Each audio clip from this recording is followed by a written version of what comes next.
here's one for the learned. If you've had a airbag occupancy error come up, and I've seen this on another YouTube video I looked at, it also had a battery terminal error come up. Now that's what I had. I had two codes come up on the airbags for a battery terminal error and for the seat sensor. Now I've got a video about swapping out the seat sensor. Have a look at it here because I swapped that out. Swapping that out and not doing anything at all to the battery. This is the airbag section, and you have a look now when we hit codes, no codes present. So swapping out the seat sensor has taken away both those codes. And that does happen sometimes with BMW. You've got to find out what's actually causing the other things to go funny. So the battery terminal error that was coming up has disappeared when we replaced the seat sensor.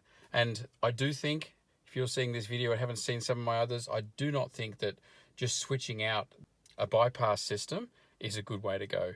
I think you need to actually put a new seat sensor in because it can be very dangerous. I explained it in this video. Have a look in the video up there why it's not okay just to put an emulator in there and bypass it, because there are some instances when you do not want your airbag to go off. So there you go. If you've got that battery terminal and the sensor, focus on the seat sensor, and the battery terminal, hopefully, like me, will go away for you as well.